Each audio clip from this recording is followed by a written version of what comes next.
Oh, yeah. The college football show is what we call it here at the Voice of College Football. Appreciate you stopping by. Best discussion, debate, and analysis. That's what I say. What say you? Well, if it's not, then it's your fault. Join the chat. Deliver. We appreciate you being here. Thank you. DeReal and Tukey G, of course. Number one in the chat. Hopefully, the number one like coming in from Tukey G today. John D'Adamo, thank you so much for being here. John can obviously text us here at the Voice of College Football, our sponsorship team, and can join the chat at the same time. He's multifaceted, multi-talented, and able to multitask. All right, we've got a big day and a big show in store. We have delivered our TV ratings breakdown both for the ACC and the Big 12. Check out the shows. So we deliver those during the live show and then also clip those off as segments. We may or may not attack the SEC today because I see that there are a number of stories that we would like to get to first and foremost. So we will do that. And again, this show's all about the news of the day. One big topic, which has been the Big 12 and the ACC TV ratings and possibly the SEC today. A lot of guests lined up, and of course, we will get to those later, not necessarily today when I say big guests. We'll let them deal with March Madness and basketball for the next few weeks before we get to spring practice, although we've got Jed May from 247 Sports lined up for Friday to talk Georgia football. And then, of course, we will take one call. We will take one call unless we push it into overtime. Bonus time, Mark. It says bonus time on the banner. Do not confuse the people. Bonus time. Or as Dan Patrick used to say, overtime. All right. Disputed National Champions. That's the book right there. It's a good read. Don't take it from me. Take it from the many who join our chat on a regular basis who have purchased this baby and say, hey, give it a look. The link is in the description section down below. I was on actually with a marketing guy that's connected with the book sales, and he told me yesterday not to promote the actual Amazon link that draws people directly to the book. Why not? What? You have to know all this stuff. It's just crazy. No, Amazon doesn't like that. Amazon wants you to send everybody to Amazon.com, where they then need to search Disputed National Champions, because then it brings up a zillion other things, and they're going to have to wade through all that. And of course, probably purchase something or buy something or look at 18 other pages before they purchase your book. And that's what Amazon wants. So do what you will. Amazon.com, search Disputed National Champions, or go straight to the link down in the description section down below.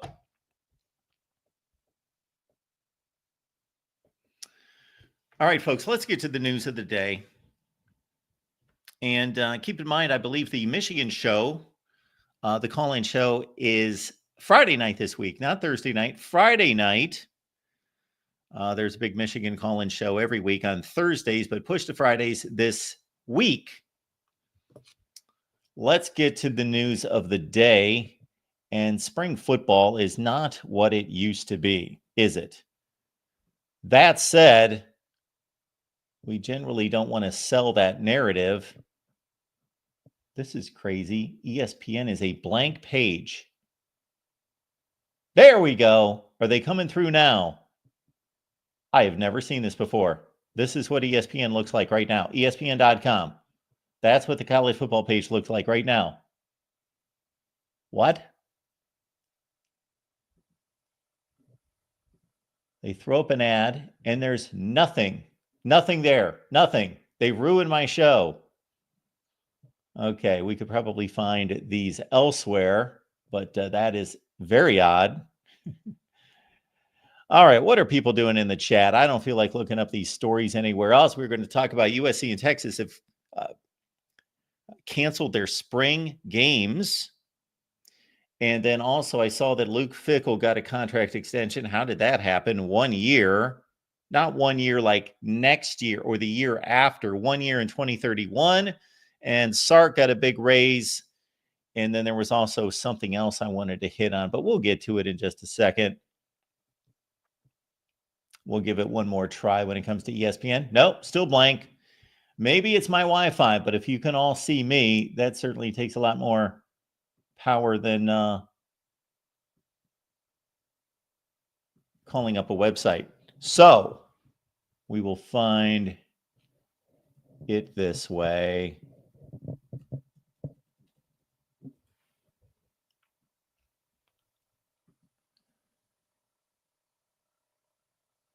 Incredible.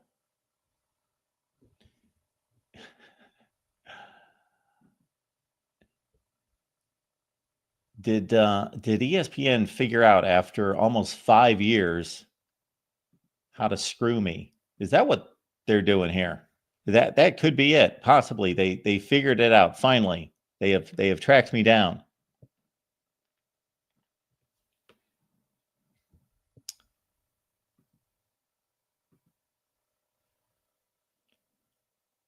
Let's try this one.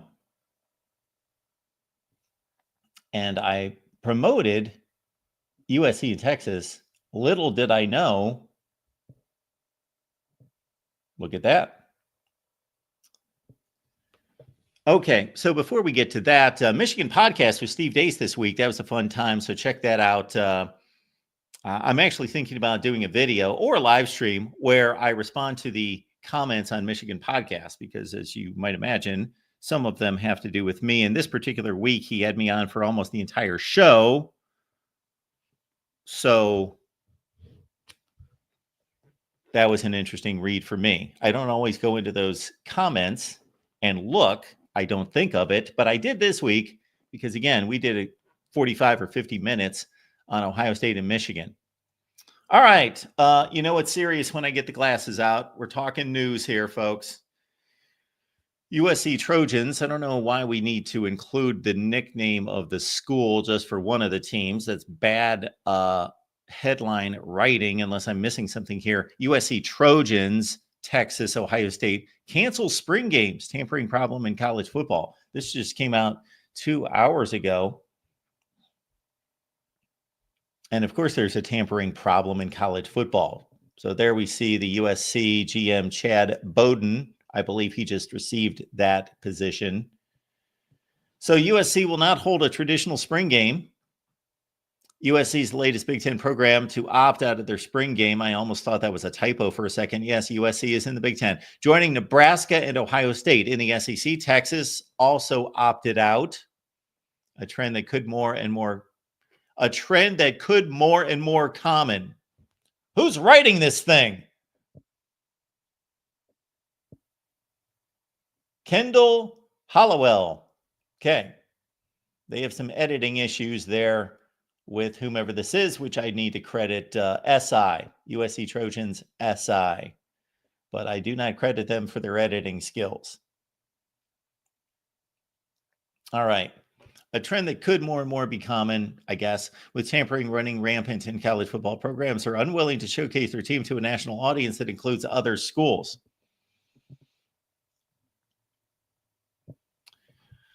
Two transfer portal windows, one that opens the following week after championship weekend and the early national signing period, and a second following the conclusion of spring practice. And that's the one college football coaches would prefer to eliminate. Losing players in the second portal window could be detrimental to a roster. I have no issue with that. Just think about it. Let's say you've got the perfect number, the set number of players on a roster entering spring practice. And for whatever reason, now, by and large, this will even out because the total population of college football players, of course, doesn't change. They just move from team to team to team. But the total population is a static number. And mostly you're going to balance it out between players leaving, coming, and going, because each situation is going to be either favorable for a player to enter that team to say, hey, they need help at wide receiver, I'll jump in and I got a shot there, or it's crowded in the wide receiver room here, that's why I'm leaving.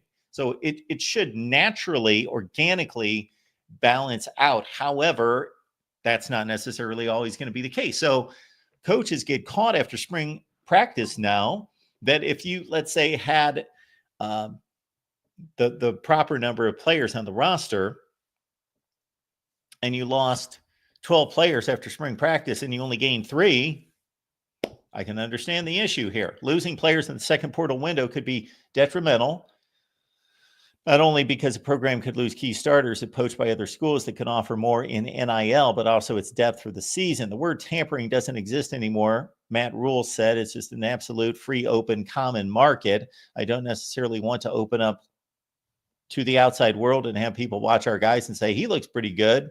Let's go get him. So here we go. I don't know that we anticipated this one. So we've talked about the downside of NIL and the transfer portal. I've not heard anybody mention this. I've not thought of it. Could wipe out spring practice or wipe out the spring games. For a fan, losing their school spring game can be disappointing because it presents an opportunity to get a first look at the team. And we all understand that the spring game is meaningless. Obviously, the result is meaningless, but even to a certain extent, most of the play on the field. But still, there are things that you can take from the spring game and obviously get a look at the players that are just coming up through the system. It's meaningful. It'd be like going out to a practice, basically. It would be like, okay, we can't blow this out of proportion. We just caught one practice out of 15, but it is a practice. And usually the best players play well, or the players that are emerging or the guys that are struggling will show it. So it is like watching probably a little bit weightier of one practice. So it's something. So it means something. And it was a time for all of us to kind of rally around and say, okay, we just caught the Nebraska spring game. What do we think? And more so than what we watched on the field, be able to see it presented as a TV show. This is what I always enjoyed.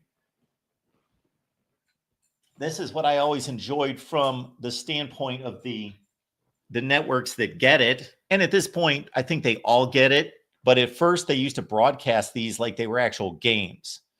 Like they would actually call the play-by-play on these spring games like they were actual games.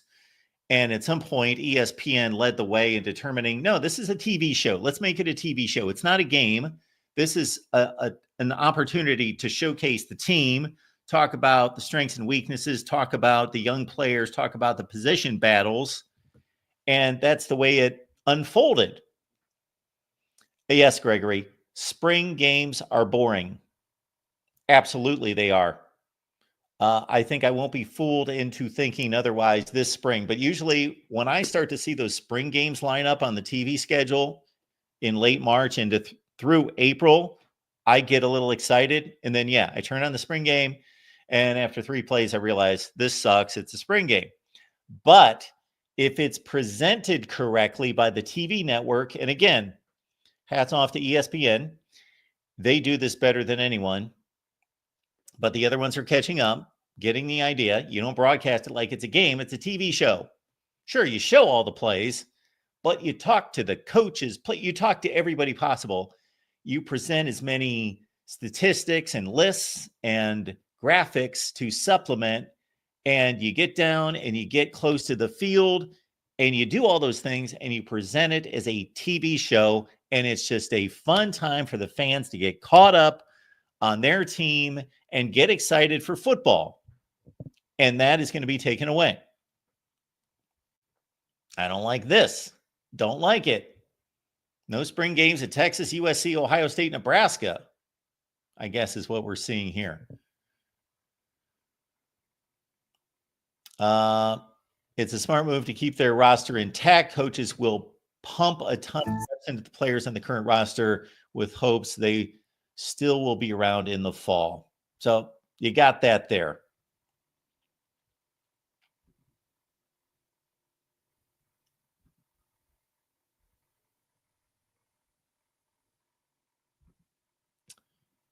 This used to fit here. I don't know why it doesn't anymore. the college football show. I don't know what happened here to our background box. I tried every box before we came on. It no longer fits. I don't know why.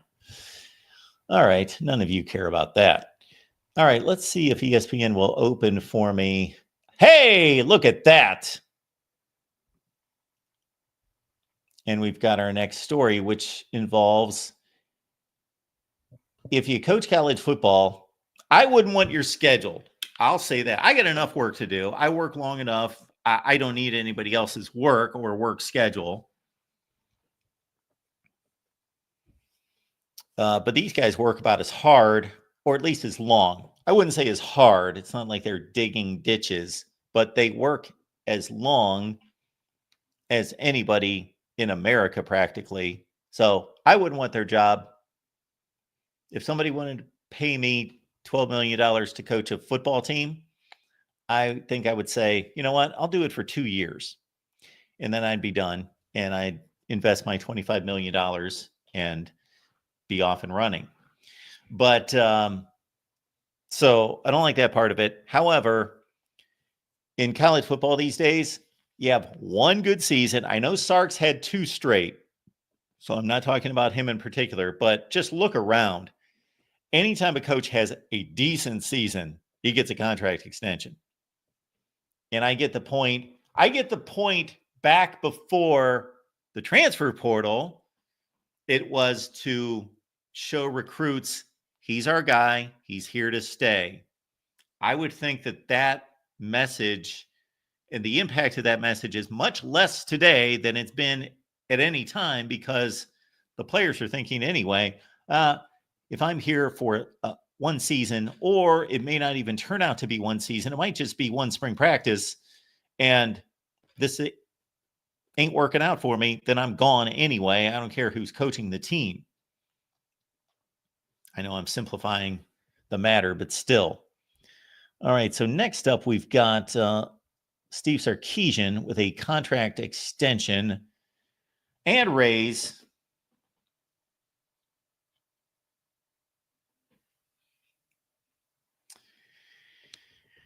The University of Texas System Board of Regents approved a raise and contract extension for Steve Sarkisian. The new deal extends Sark's contract by 1 year through 2031. It raises his salary this year from 10.4 to 10.8 million. So that's what, about 4%? Not a big deal. Annual raises will push his salary to 12.3 million by the final year. Now that's a pretty good deal. Well, 12.3, and we're looking at 6 years from now. So he's going to be making about 25% more at that point. But of course, this locks in the school that if his tenure goes south, they still owe him the money.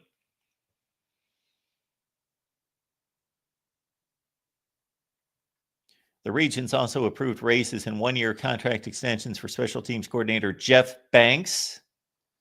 We hear a lot of good things about him and his work. And linebackers coach Johnny Nansen. Banks extended through 2027. He earns $1.3 million. The special teams coordinator Nansen was extended to 2026. He earns $1.2 million.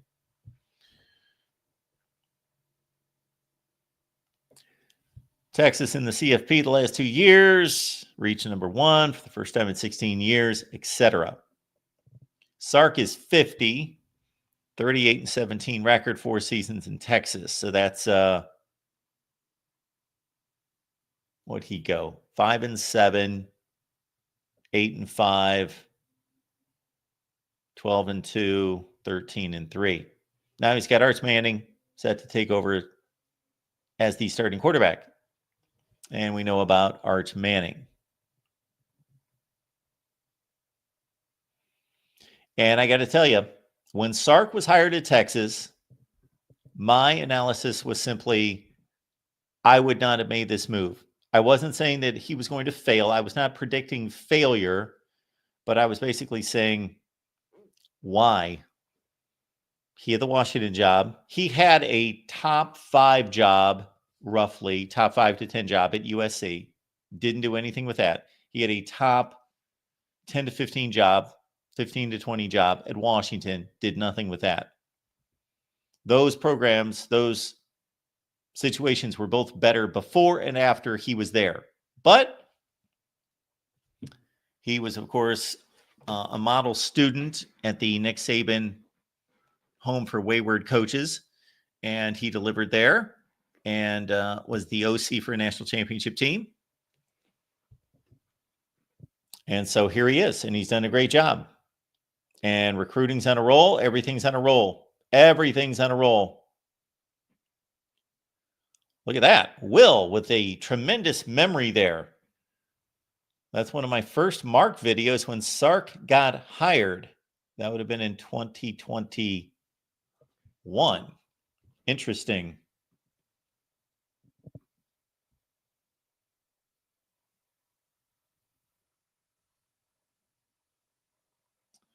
Of course, we always freelance here at the Voice of College Football. These are not produced shows like you will find elsewhere. Maybe someday. That was the plan at one point to really produce these shows, but you know, it's just me.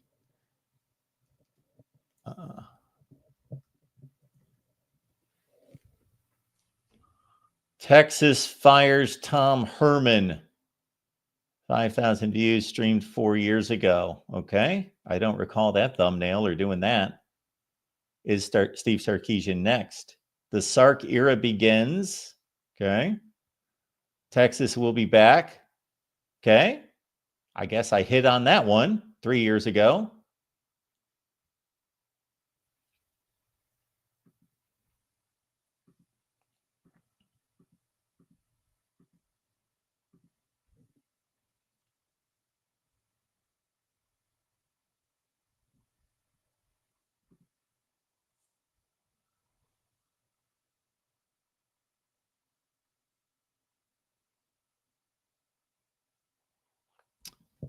That's a good call there, Will. Yes, the USC, they really put USC for South Carolina.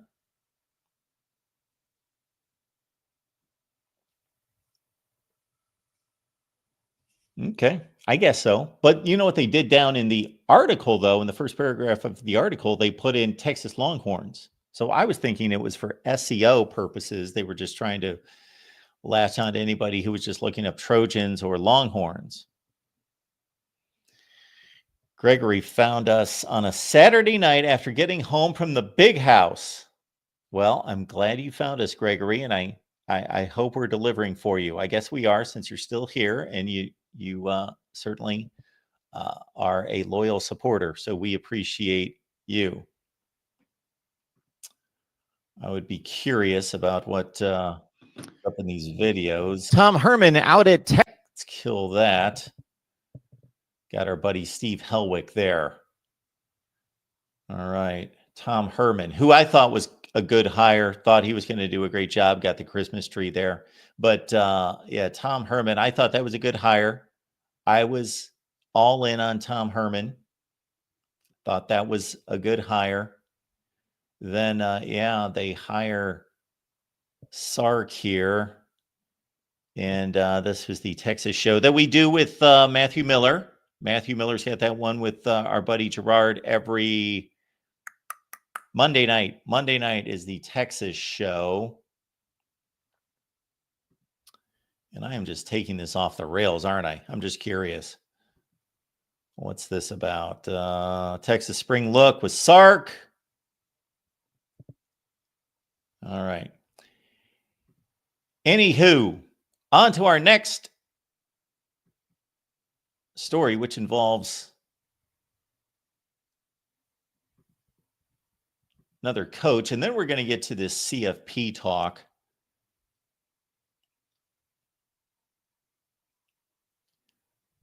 Luke Fickell got a 1-year extension. Why?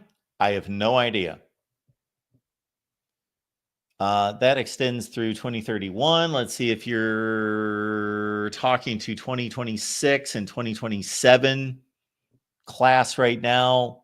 I guess that's what it's for, to let them know that Luke Fickell is going to be around.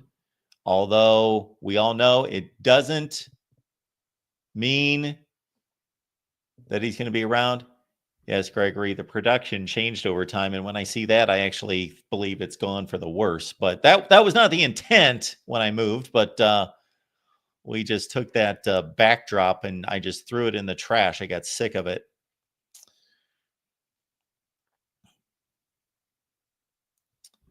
So Tukey G is letting us know that Wisconsin extends its coaches every year. So maybe that will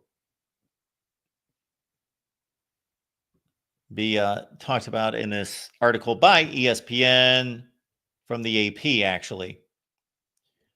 Luke Fickell gets a one-year extension through 2031. The school's athletic board approved the one-year extension recommendation Wednesday. Originally, the contract was 7 years, 7.8 per year. Wisconsin hired him away from Cincinnati in December of 2022. That contract calls for him to get an annual review. Boy, I would love to hear the annual review. Would you not want to hear the annual review on Luke Fickell after both seasons, but especially this last season?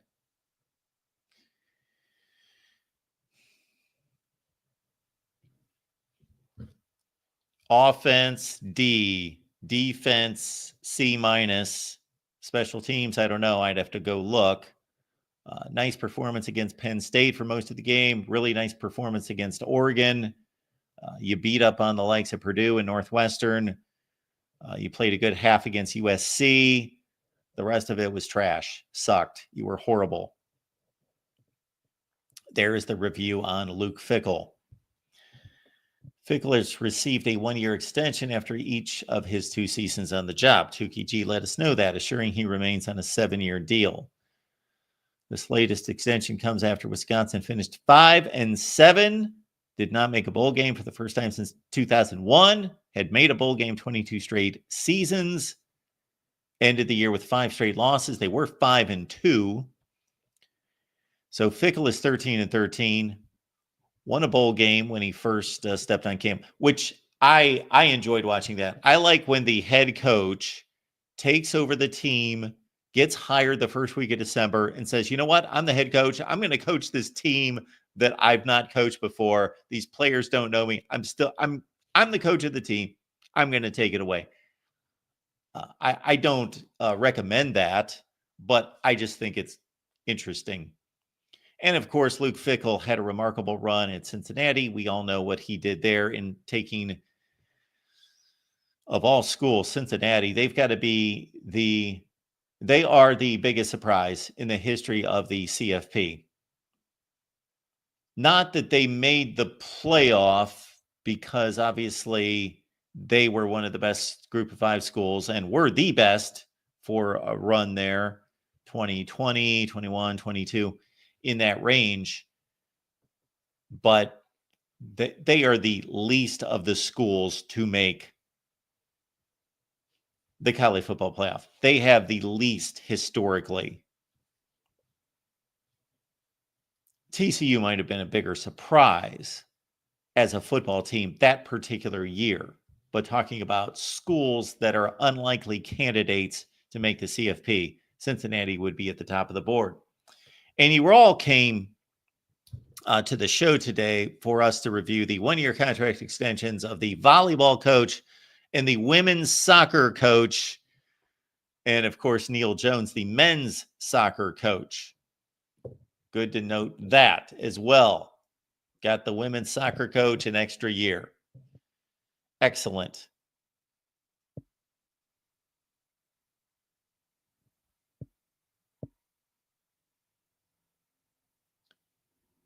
All right. And I will also be curious to see. Will, I'll blame it on you. You got me going on looking at past videos, but I want to see our Luke Fickell coverage when he got hired.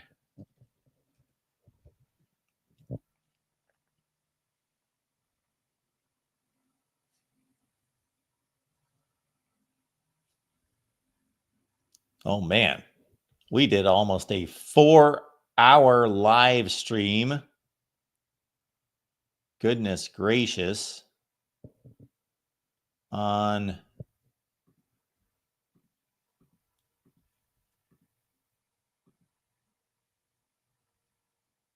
Yeah, we got Luke Fickell to Wisconsin, Kenny Dillingham to Arizona State, David Shaw resigns at Stanford. Live call-in show there.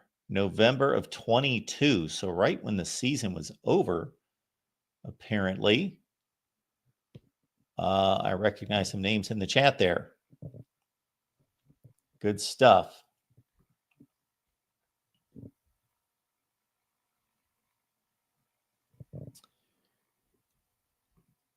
Who's showing up for us? We've got Mike 3883, along with 1970 being a significant benchmark in college football history. Would Nebraska starting the nutrition program trend be another significant benchmark? Yes, absolutely. It doesn't come close to the first one. What are the top 4 biggest benchmarks in college football? Okay.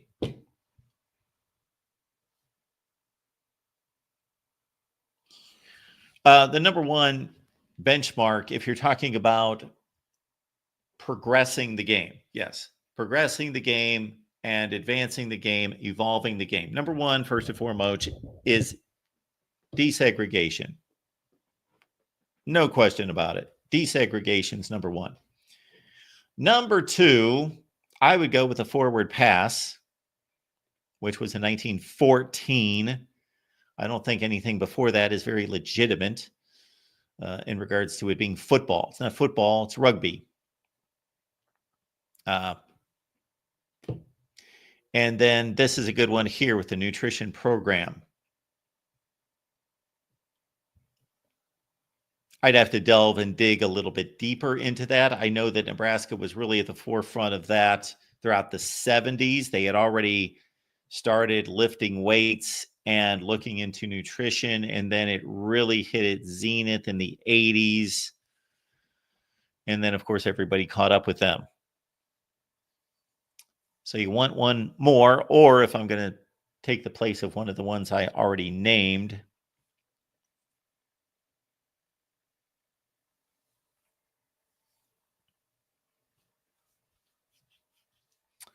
well, you know what it is. We are living in it. We are living in the evolution of the game, going from an amateur sport to a professional sport. So those would be my top 4, Mike. I do appreciate the question. And if anyone else has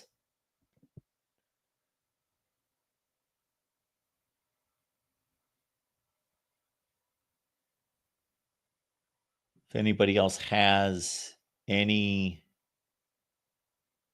other landmark, benchmark advances to the game, let me know. So Moose, always appreciate Moose, says Michigan also beat Ohio State 86-0 before the forward pass. Should that game not count? Of course it counts. It counts. But in terms of our evaluation of the game and the context of it, then we should certainly know about that. It could certainly be a discussion point. It's just like the Marshall football team. What year was it? 1970? Plane crash. Marshall football team wiped out the next season, if they even played the next season. I don't think they were supposed to. Let's ask Matthew McConaughey. They played the next season, and they had to ragtag and pull a team together. Should that just be not counted? Not. We just have no discussion about it. Like the adversity that they had to go through in putting together a football team for the next season, and just say, "Oh, they sucked. They went 2-9." No, it's that doesn't mean the games don't count. It doesn't mean as though we say, well, we feel bad for Marshall, so we should give them a couple touchdowns every game. And no, they're competitors. They were playing, but it should be noted, they kind of played at a huge disadvantage. That's only one of a zillion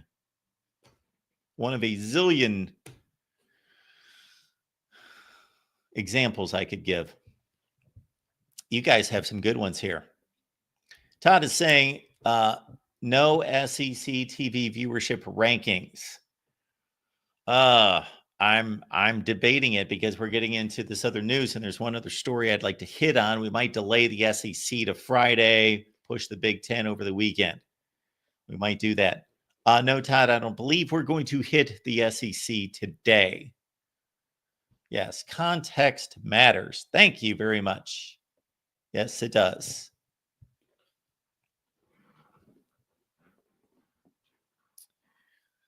I would encourage any and all Ohio State and Michigan fans for sure, but even college football fans in general, to go watch my appearance on the Michigan podcast with Steve Dace yesterday. I thought it was one of the better discussions we've had. So check it out. So there are some good ones here. Troy says the BCS forming was huge. It was a new way to determine a national champion, led to the playoff system. Yes. It might have been so important that somebody would actually write a book about that. Exactly.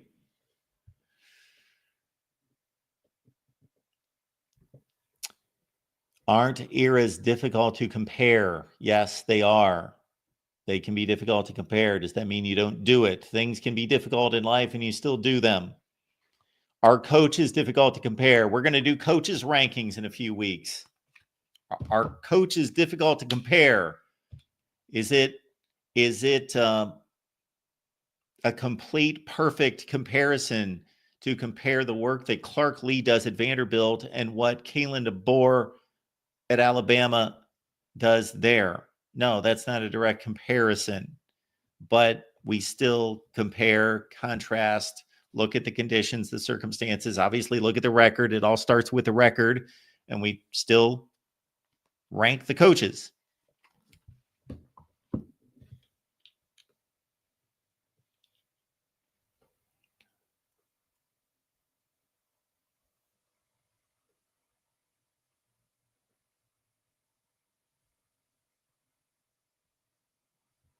All right. Yes. So, Will, I think you're off by 1 year, but that's probably when the rule was enacted. This is a really good one too. So Troy came up with the BCS, and Mike came up with the Nebraska Strength and Conditioning. And this is a good one too. Freshmen started playing in 1971.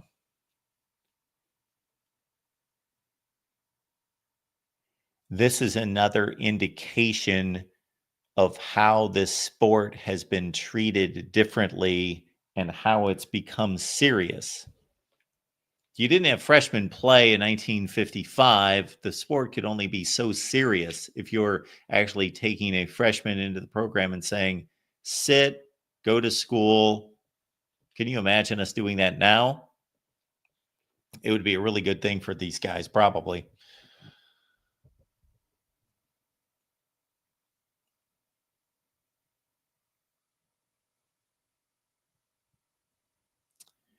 The Bowl Alliance. So the Bowl Alliance was a forerunner to the Bowl Coalition, which guaranteed number one played number two in the country, aside from the Big Ten and the Pac-10, which did not enter the alliance or the coalition because they wanted to say, hey, we are playing in the Rose Bowl. Now, this deal here, if I'm not mistaken, and I might be mistaken, but I don't believe that I am, the reason Washington went to the Orange Bowl and not the Rose Bowl was because they tied USC for the Pac-12 championship, the Pac-10 championship, and USC beat them head-to-head. That's why USC played in the Rose Bowl, and Washington went to the Orange Bowl. David, glad you enjoyed it. Yes, Steve let me talk a lot. I had more to say than I usually have to say because he's usually asking me about, Michigan's cornerback position or something, and I'm like, yes, thank you, Will.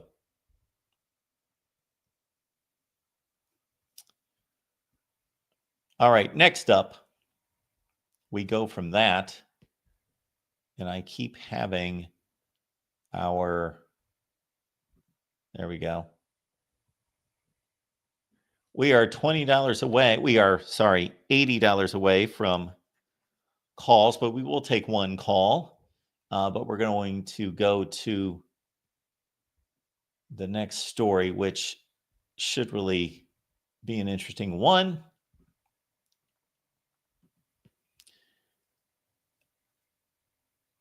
So I want to hear what these commissioners have to say, if there's anything new concerning the CFP.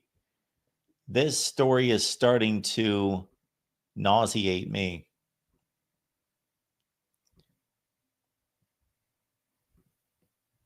This situation is just not equitable.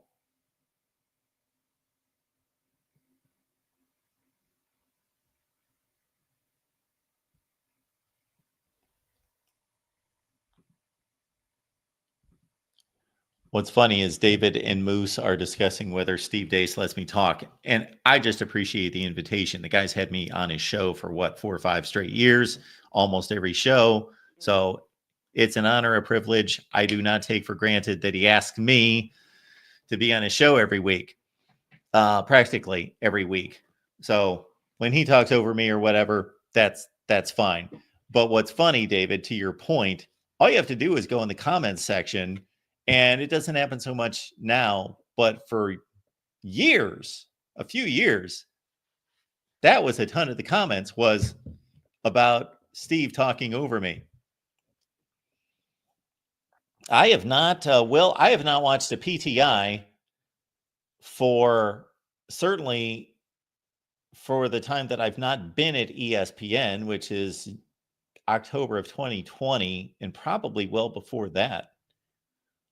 I just can't believe that this show's going on, but it is a great concept. And by the way, it's funny because I was having a conversation today about marketing, and I told somebody that many of you would know who does not work at the Voice of College Football, but I told them, I said, because they had an idea and they said, Mark, got to get on that idea because you might be kicking yourself in 1 or 2 years when somebody else is doing it. And I said, that reminds me of one of my best friends before PTI. PTI started like 2002 or 3, something like that. I started at ESPN in 01, and I know it started after that. So maybe just a year or two after that PTI started. And I had a buddy back in the 90s. I met him in Mississippi. Still one of my best friends. We talk all the time. And he said,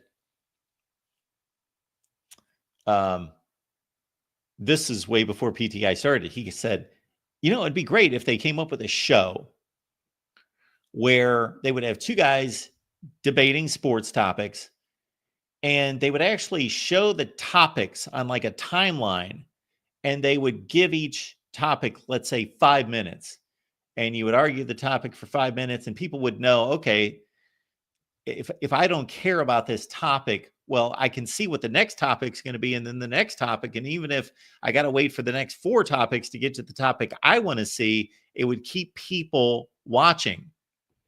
And then he also said, it'd be great also because since these guys on these sports radio talk shows spew out whatever they want, and it's not necessarily ever fact checked before we ever knew what that term meant. And now that's been taken to utter extremes, but we would fact check them. We would have a third guy off in the corner that's a statistician, and he would fact check them. My buddy basically laid out PTI 5 years before it hit the air.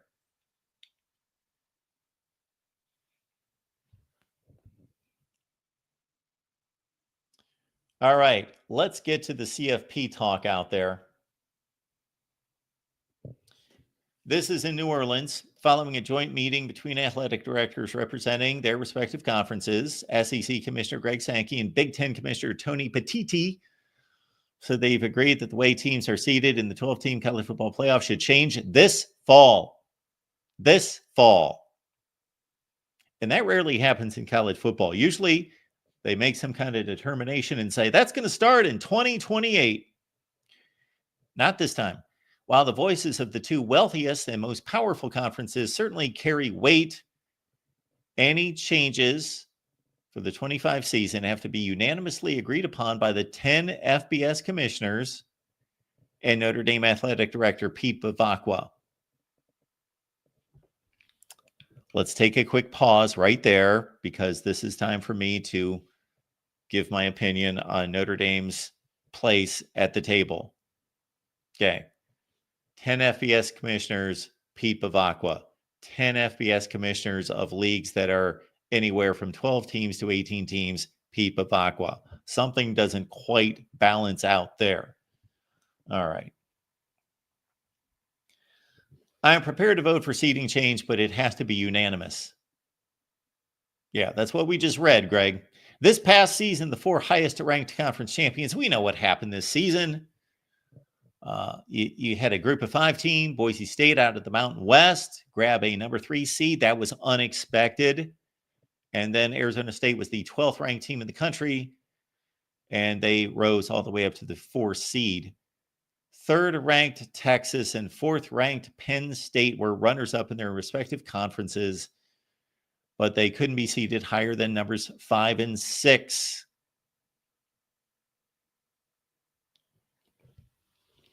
I got to say right now, okay, what are we missing here? What are we missing? What we're missing is these knuckleheads. Knuckleheads is kinder than idiots or morons. These morons, Tony Petitti and Greg Sankey, I am flabbergasted. They knew what the setup was before this season. Who did not see this coming? That the 2nd, 3rd, 4th, or more accurately, the 3rd, 4th, 5th best teams in the country would come from the SEC and the Big Ten. Who did not see this coming? Who didn't know that this was going to be a thing? They can't. No, they're very intelligent men who have earned a lot more money than I have running college football conferences. But what's the big surprise? What happened this season that was the big surprise? What were they expecting? The Big 12 champion to be the number 3 ranked team in the country, and it would just fit in nicely as the 3rd seed? I don't understand. What did these guys not get? Like, and why are they pulling this? Well, I know why they're doing it. They want their way, but I don't know if between Petitti and Sankey that they know this is the way things are going to change. A, B, C, D, E, and they don't want to thrust it all at college football at once and say, we're really taking over, and this is the way things are going to be, A, B, C, D, E. No, they're going to throw A and B and implement those, and then watch it play out, and then they had to know this. They had to know what happened in the playoff seeding that was unexpected. The biggest surprise was that Boise State, from the group of 5, earned a top 4 seed. Okay, but that doesn't change the impact on the Big Ten and the SEC because they still would have been relegated to seeds 5 and lower.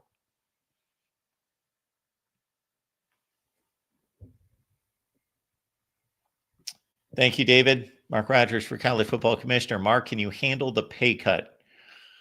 I would be willing, David, to sacrifice for the good of the game.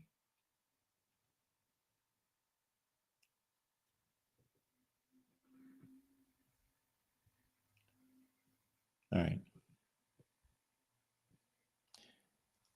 a popular suggestion to change the seeding for this fall, which Petiti said he favored, has been to use the selection committee's ranking for the seeding while still making room for the 5 highest ranked conference champions. In that model, the committee's top 4 teams would earn the top 4 seeds and first round buys. Don't like it. No. You have to earn a bye. If they implement a system where the committee's rankings will determine buys, then I don't know what I'll do. I'll just flip tables and go nuts, and nobody will listen. That would also open the door for Notre Dame, which can't win a conference title. No. You don't give Notre Dame a free pass. This should be Notre Dame. Here's the setup for Notre Dame. If this did not penalize another team, I would say this is what Notre Dame should be relegated to. Notre Dame, if you are in line for a top 4 seed, then you will play on conference championship weekend, and you will play the best team that did not make a conference championship game. This season, you will play Ohio State. That will be your conference championship game. Now, of course, we're penalizing Ohio State, so you can't do that.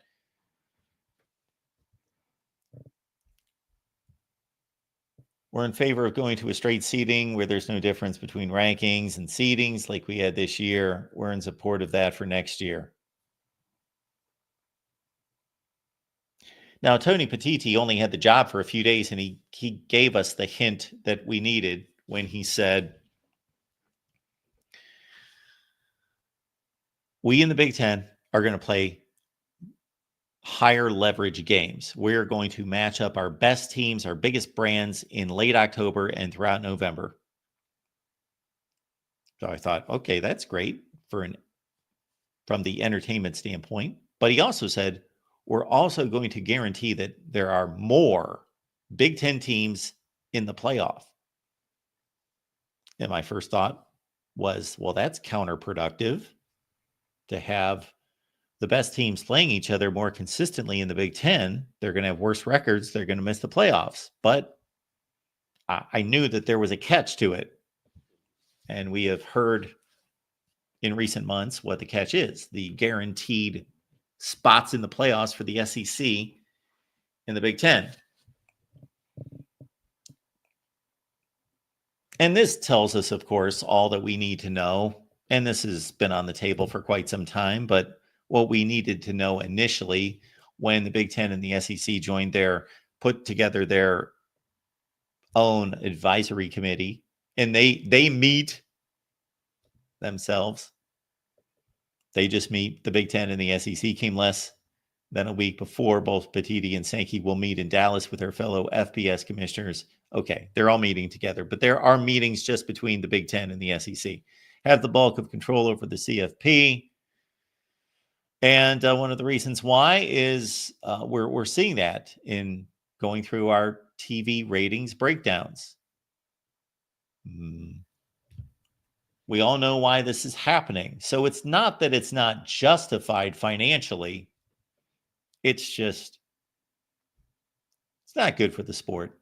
When asked directly what their respective conferences would like the playoff to look like in 2026 and beyond, Sankey declined to get into specifics.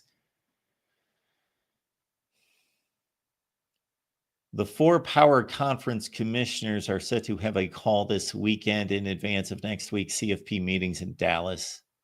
We're expected to be an update of what transpired at Wednesday's Big Ten SEC meeting with potential steps ahead for the CFP.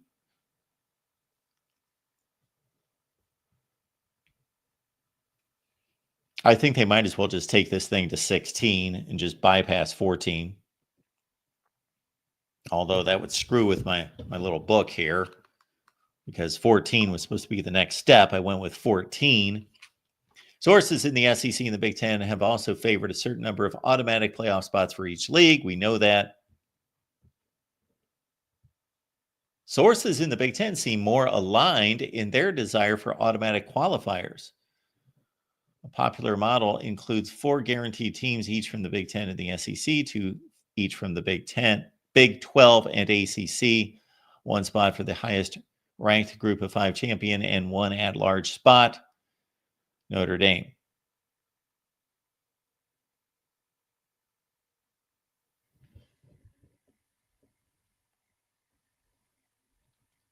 Oh man, this goes on and on and on and on.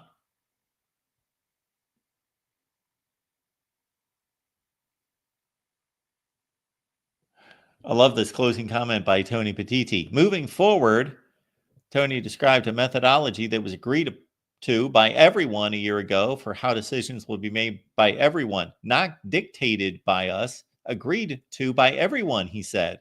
We have a responsibility to use that wisely. So while Tony Petiti and Greg Sankey was holding a gun to the other 2 commissioners' temples, they were all agreeing that this is the way decisions would be made in the future.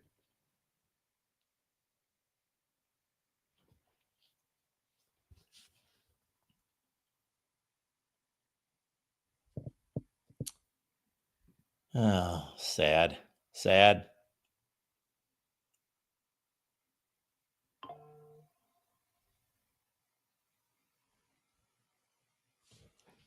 Christopher is campaigning for a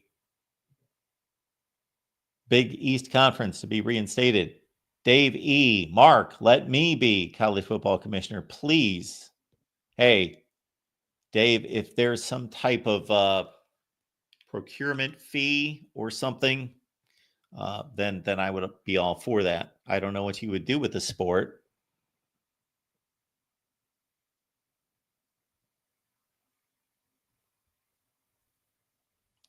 Get rid of the buys.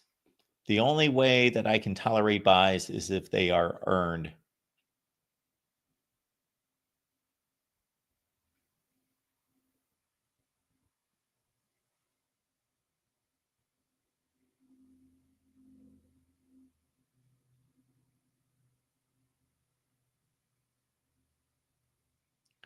All right, Moose, I will easily win this argument. If we are going back to the Stone Ages, yes, Michigan leads 62-52. And for anyone who discounts the 52nd win by Ohio State in 2010, you really don't understand football. Because Ohio State won a 52nd game that was in 2010. And if you believe in some way that they cheated, you don't understand the chronology. The chronology is that the players who received tattoos and were disqualified after the fact. So when games are vacated, they have been vacated in the past because there were players on the field who had cheated, or the school had cheated, making them eligible to play, not after the fact that then they violated an NCAA rule by trading their trophies for tattoos and then had the win vacated. You understand the big difference? That is the fallacy in that ruling. So 62-52. And everybody in the chat, know one thing. Every single person in this chat, bar none, everyone, unless you want to go grab your toddler, you can go grab your toddler real quick, bring them into the chat, increase my viewership. So you're allowed to do that if they watch on a separate screen. Everyone in the chat, every single person, during your lifetime, Ohio State leads the series. Is that an incorrect statement, or is that a correct statement? Is that a correct statement or an incorrect statement? That is a statement of fact that for everyone watching, listening to my voice, Ohio State leads the series during your lifetime. If you're 12, if you're 20, if you're 40, if you're 80, Ohio State leads the series. So if you want to go dust off some archives from 1901, be my guest. If you want to come on here, please call the show and we will discuss your memories and your reminiscing and knowledge of the 1908 Michigan team, because I'm sure that you spend a lot of time memorizing the stats, memorizing the roster, and all of that. Yes, in the last 5 years, it's 4-0 Michigan. So the cherry picking there, I guess I can counter by also cherry picking. It's 8-4 in the last 12 years, Ohio State. And every other, you have to go back over 100 years, roughly 100 years in reverse to get Michigan the lead. This is how much Ohio State has. Okay, the series is one thing. The other aspect of this is that you also go play other football teams. You don't just play the other school. And Ohio State has been much more capable and has excelled at playing other football teams because they, of course, have a much higher winning percentage. It's only 3 percentage points all time. But you understand that Michigan, this stat is overwhelming. David, you're going to love this one. Michigan had, at the time of the AP poll era outset, Michigan had a 169 win lead. You would think that that would hold up for eternity. 169 more wins. Why? Basically because they just started playing football earlier, not because they were better, not much better. They were better. But 169 more wins, and that's down to 34. You know, here's Michigan. They had the lead. This is what's happening. This is what's happening. This is what we have. Ohio State is tracking them down. It's down to 34. Yes, Michigan has more Big Ten championships. Why? Because they've played in the Big Ten longer. Ohio State has more Big Ten championships since they entered the Big Ten. And correct me if I'm wrong. This might be faulty logic. Correct me if I'm wrong.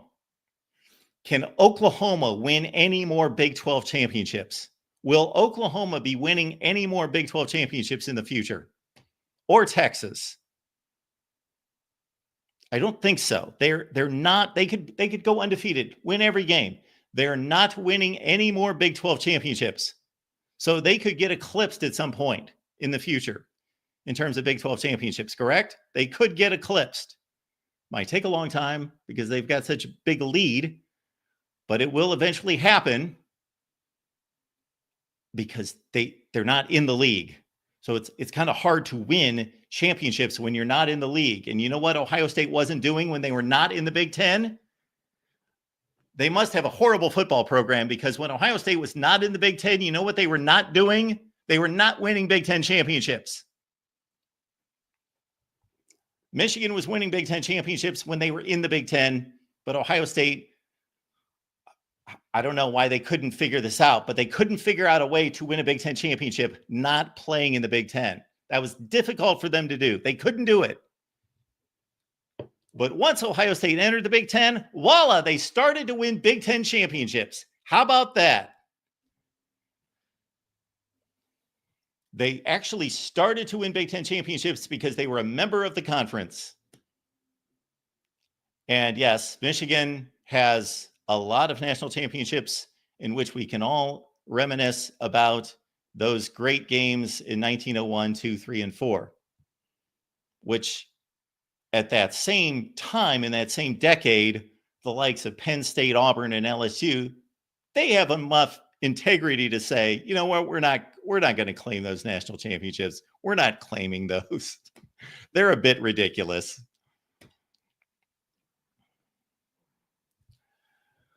All right.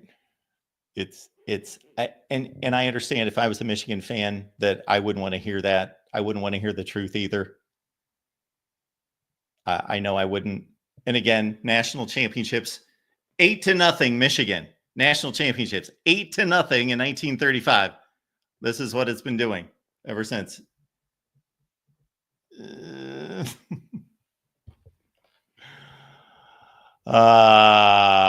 Yeah. Yes, Michigan has 12 unclaimed national championships. Did they just claim one going 8-5? Was that one of the unclaimed one as well? Yes. Don't know what 8-5 feels like. I don't know what that is. All right. Just having some fun. Just having some fun. It's my calling in life to point out the truth.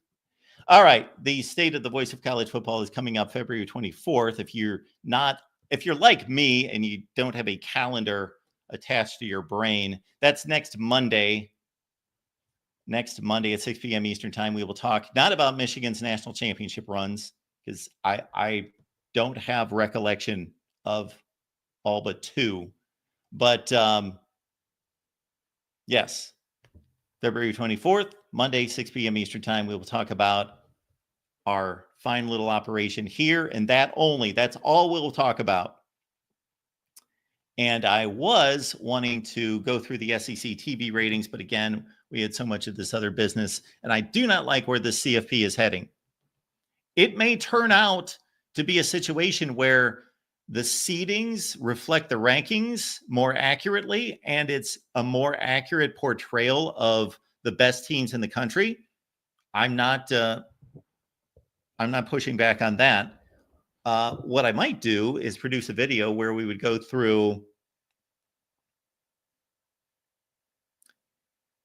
and this has been suggested by other people. I'm not taking credit for this suggestion at all. I'm just running with this particular idea of clearing out the final 2 weekends of the regular season, making those open dates.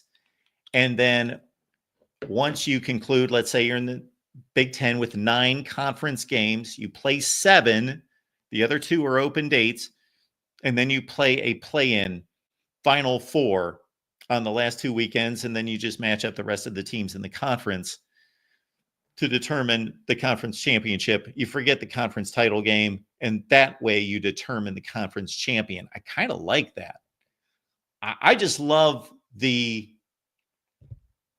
open-endedness of it. I like the curiosity of not knowing who's going to play who the last 2 weeks of the season. That would wipe out Ohio State, Michigan playing the last game of the season. What would we do about that in terms of not just Ohio State, Michigan? What would we do about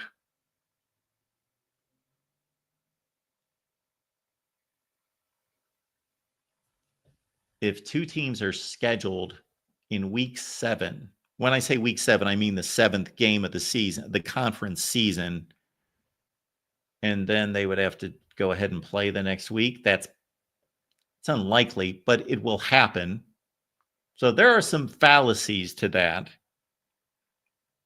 And you got ties to deal with. You would have ties, and you would have less games to determine who should be in that little 4-team playoff within a conference. You'd only have 7 games.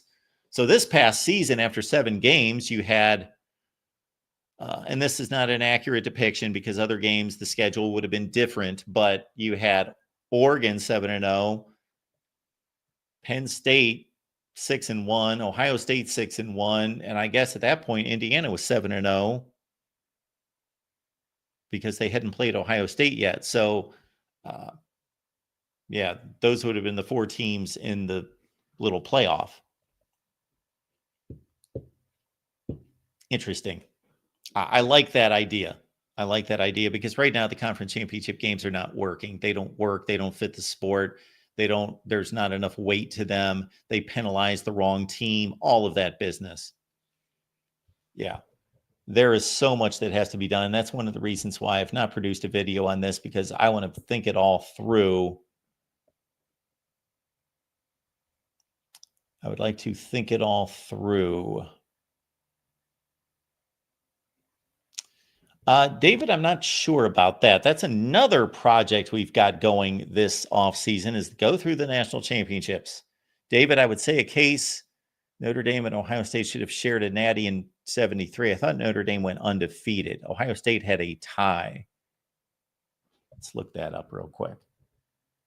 We're off the rails here. 1973.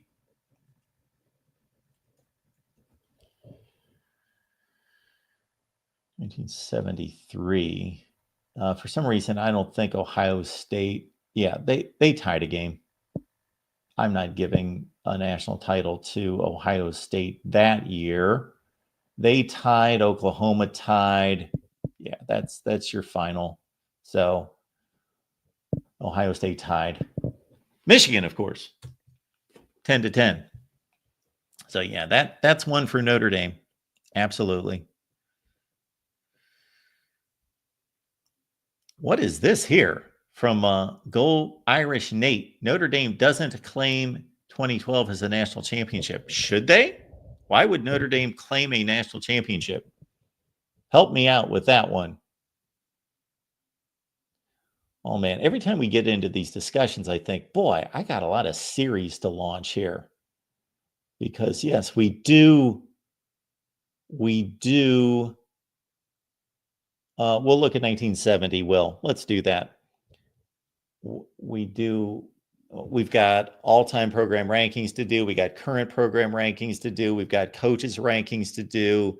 We've got, I actually have ranked the portal quarterback additions in every conference. I just have to produce those videos. And again, we want to go through the rest of the TV ratings and a whole lot of other stuff. All right.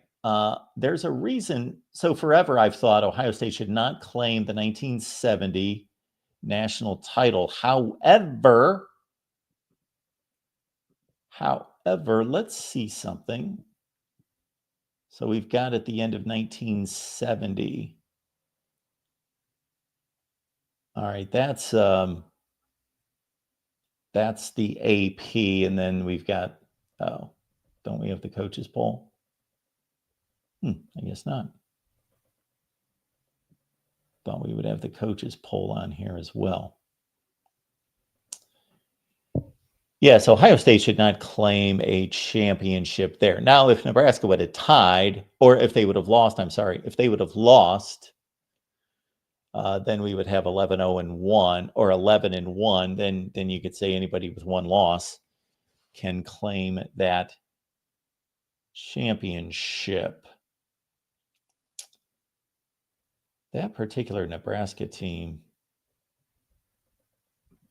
Yeah, so anyway, Ohio State, we will take, and have, I believe, in the past taken one away there, but they certainly get some others tacked on. Texas got a share in 1970, lost to Notre Dame in the Cotton Bowl. I'm too stringent.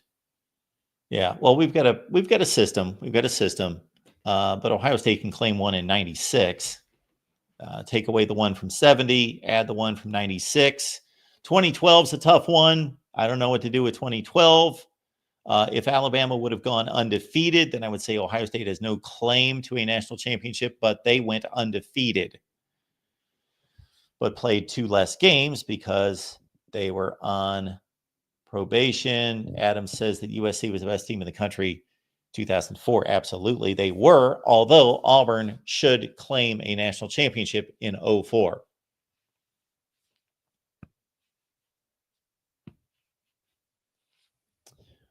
Here we've got Caden showing up, and I guarantee he has no idea what I'm talking about. He heard me take something away from Ohio State or in some way question Ohio State, and therefore he just dove in with this, and I just about guarantee he just doesn't know what I'm even talking about. Yeah. Where are those? Let's give a little precursor. No, we won't do that. That'll spoil it. I was going to go to my spreadsheet that goes back to about 1970. I got to keep going. You know what, Chris? Chris and I agree for once here, and we have a few times. Utah might deserve one in 2000. That would be 2008, correct? 2008, when they beat Bama, went undefeated. But, of course, Florida lost a game. Yeah, that 2008, everybody talks about 2007, but it was in 2008. It's in 2008 that you really have an interesting situation. Let's see.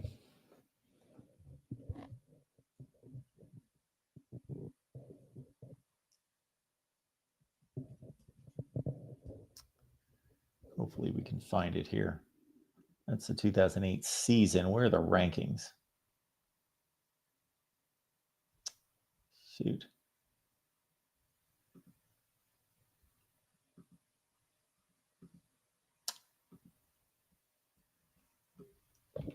Again, everybody talks about 07, but for me, 08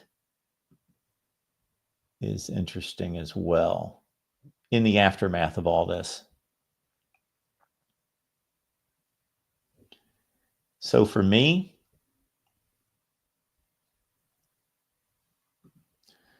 Florida is your national champion officially. However, why is USC not the national champion? Why is Texas not the national champion? And again, Utah, that's a tough leap to make because I kind of instituted something where I thought, well, if a group of five has a better record than the recognized national champion, then maybe we give the group of five team a share as well. But man, who did Utah play that year? We'll get into this later. But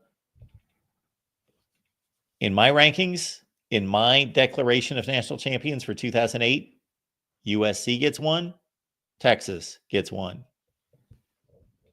in addition to Florida.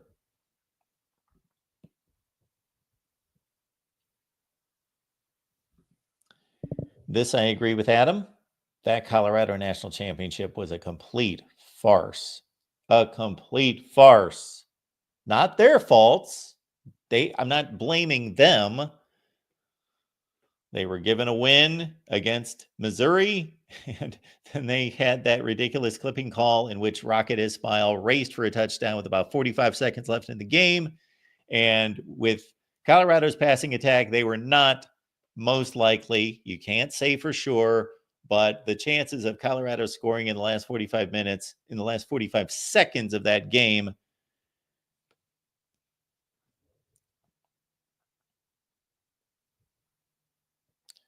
all right, folks, we do appreciate you being here. I guess I did say we would get to one call. That's the deal. News, guests, one big topic, and a call. If we do not reach our bonus time, and therefore the call-in line is in the chat. Going once, going twice, going three times, if anyone has anything to say.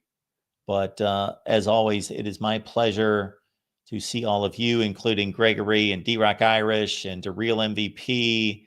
And great to see all of you. And folks, we need to build this show, get it ramped up. I was looking at some statistics that were not too encouraging. So, 10,000 people on these live streams a few years ago, and nothing close to that now. All right. So we had, oh man, Chris, we talked to you yesterday. You're third in line, and I'm taking one call. So what we're going to do, DeReal MVP, Will on at the same time. How are you guys doing? I'm doing good. How about you? And how are you doing, Will? I'm doing great, guys. I'm doing great. I've just had to put a lot of Michigan people in their place in the last few days. Those first couple national championships, I mean, like they should count, but like they shouldn't be used as a who's the better overall program in the history of college football. Yes, I am not wanting to take anything away from everyone because as I explained, I'll just explain it one more time. Going back to 1869, there is nowhere in going through every season, 1870, 71, where you can just say, okay, this suddenly becomes a legitimate sport. So you can just discard everything else. It's just such a gradual, slow development of the sport. But when two teams are playing, and then even a little bit later, we got claimed national championships from schools like Michigan. There's like 18 teams playing. Okay, let's be reasonable here. I'm going to turn it around on you a bit more. Sure, turn it around on me.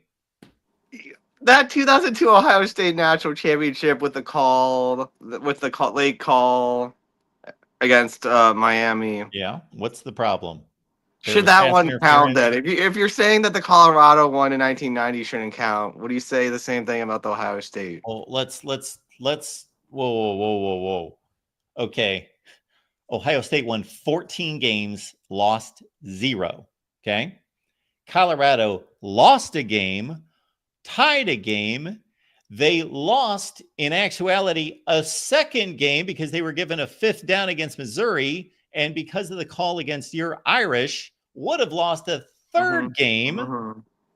3 losses and a tie versus what was wrong with that call? There was there was actually, to be correct on that call, and we could watch it. I'm not going to watch it here because they're going to take away my money. YouTube will, or we'd be watching clips all over the place. Maybe I could find that on like Twitter. Anyway, if you watch the play, it shouldn't have been pass interference. I agree with Miami fans. It should have been holding. Okay. It would have had the same result. But if you watch, 2 hands grabbing both arms in the jersey and holding up the pass receiver, Chris Gamble. I knew you would get a reaction out of you, so I had to bring that up. And also, let's understand, you know what, Will, you love going back to look at old games. You should do this. And Adam has pushed us into overtime all by himself. So, Adam, thank you for that. We appreciate it. So we will take our calls from Chris and from Caden, and if the real MVP wants to call back. Go back, since you do go back and look at these old games, go back to the previous Ohio State drive, okay? It's like 3rd and 5.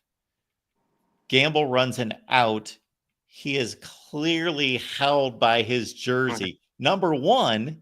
Number 2, he actually caught the ball in bounds, and Dan Fouts is going, he caught that ball in bounds, and number 2, he got interfered with. And not that would have iced the game, but there was like 2:30, 2:40 on the clock. That would have given them a 1st down. They had to punt from like their own like 12-yard line. No, I'm not giving up a 2002 national. Yeah, that team went 4. That was the first team in history that won 14 games. They beat a team that won 34 consecutive games.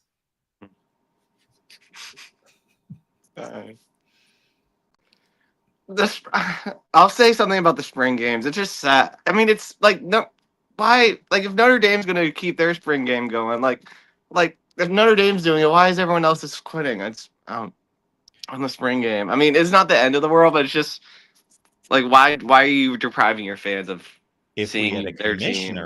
If we had a commissioner, there would be a rule. You have to play a spring game, and it will be televised. Yeah. See, these coaches can do whatever they want. The conferences do whatever they want. We saw that during COVID and other times. They do whatever they want. They schedule whomever they want.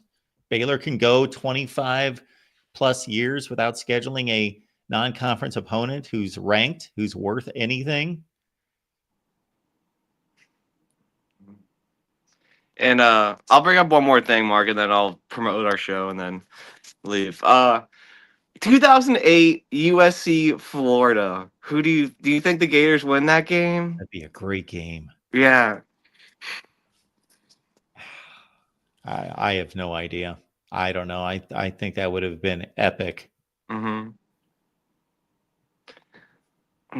was like when I first really started watching the teams, and there's like, why is Oklahoma here? Like, I just didn't understand. Yeah, what was it with Oklahoma in the 2000s? And yes, Oklahoma fans, I'm sorry, I apologize, but I think the play on the field bears this out.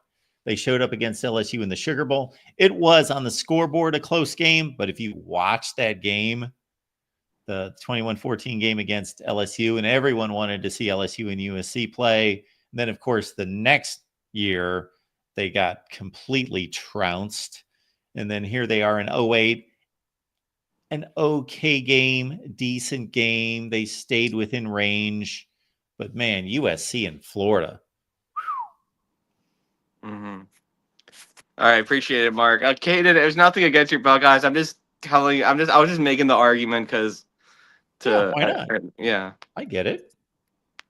But yeah, me and Jackson, we're gonna do our college hoop show. If anyone wants to check it out, I appreciate it. But thanks so much, Mark. This was a fun show. Where is that going to be? Both of our channels. So okay, big simulcast tonight. Yeah, we simulcast it. Yeah, there, nice. Jackson got it in the comments. Very nice. All right, thanks, Will. Mark. Have fun. We'll see you. We got our buddy Chris checking in. Chris, how you doing? Good. You discounting ties now? I'm a little confused, Mark. My discounting ties. You said 1970 that a tie almost as if it'll. You're like almost making it to where if a team doesn't win a game that they're not a legitimate champion. No, I actually credited Nebraska, or I'm sorry, 1970. That was Notre Dame. Or was that Nebraska? Nebraska. No. 1973. Oh. 1973, David made the point that he thought Ohio State could claim a national championship in 1973. We went to the rankings, and Notre Dame went undefeated. They did not have a tie. Ohio State had a tie, and I was just saying I think that disqualifies Ohio State. Well, and then I don't know. Did they play in the Rose Bowl that year? Yes, I don't remember. They tied Michigan and went to the Rose Bowl and beat USC by 3 touchdowns. Well, there you go. I mean, that's kind of why maybe David's making that point then. Yeah, I understand if you're just making a point from a subjective position, who's the best team in the country. But I'm just trying to be more regimented than that. If one team's undefeated, another team's undefeated, but they've got a tie, that breaks the tie, and the team that had a perfect record should claim the national championship. No, I tend to agree. Alone. No, I tend to agree with that. I'm not saying you're wrong. I don't like playoffs personally. That doesn't necessarily mean I want to be fair. That doesn't mean that Ohio State didn't deserve a title. I'm just saying I don't prefer the format, which changes things that maybe, a new, what do you call it? A new scenario comes into play where we're now having to include teams that might not otherwise even be in the chase, which means if we do that, that means that we're going to have to use a similar, or at least consider certain seasons where they had teams that might have. That kind of makes it hard for me to pick a team if we can say that a playoff is what makes the champion, even though I think it works as far as selecting one team. I don't know how we can get around the fact that Ohio State lost. I don't even count the game against Oregon because I kind of think that Ohio State should have had a chance to win that game. I don't really think that was decided fairly. I honestly think I've seen the replay. I think Will Howard there was a person, it wasn't him. Maybe it was because it wasn't him calling the timeout. There was time left, Mark. They should have let Ohio State at least attempt a field goal. I don't know whether they would have beaten Oregon, but that's the one reason why I don't necessarily object to Ohio State having a championship is because I don't think they had a fair chance against Oregon the first time. I really don't. And I don't know why they lost to Michigan, but I guess one loss shouldn't eliminate them anyway. So did you hear that, everyone? I'm going to add a win to Ohio State's all-time record, courtesy Chris. Well, it'd have to be me. I'm not. You always make it about me, like I'm the one that decides it. I mean, look at the replay and make up your own mind. There's a guy with him on his butt with a fraction of a second left. It's not at 0-0-0. I don't see how they can, with him being down, he was moving. Does he have to be at a complete stop? That's the only thing I can think of. To be fair about it, Chris, I looked at it a number of times and I looked at the rules and I think that the officials made the correct call. I don't. So I'm going to overrule you. Not that I can, but not that I can. Well, no, but I mean, if he's on his butt and there's a guy, not him, I guess the question I have, Does it have to be him? Does it have to be him calling the timeout? Because I saw. I read the rule, and yes, where they got hung up was the momentum of the player. It isn't just because the player, as soon as they're down, it's when the official acknowledges it, and the official did not acknowledge it in time. They can't respond in a split second. And I don't know about the timeout call, but if you look at the rule book about when the player is determined to be down by the official, you can understand that Will Howard did not slide in time and complete the play in time. It was unfortunate. I didn't like it, but I didn't like it as a football play because I was rooting for a particular team, but I am not in any way arguing what happened at Oregon.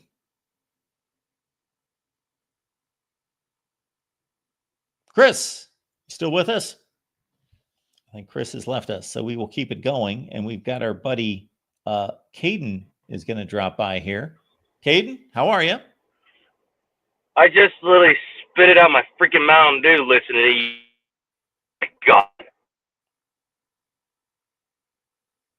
Well, it would be my suggestion for you to spit out all of your Mountain Dew. That's like some of the worst stuff that you can put in your system. So I've done you a favor.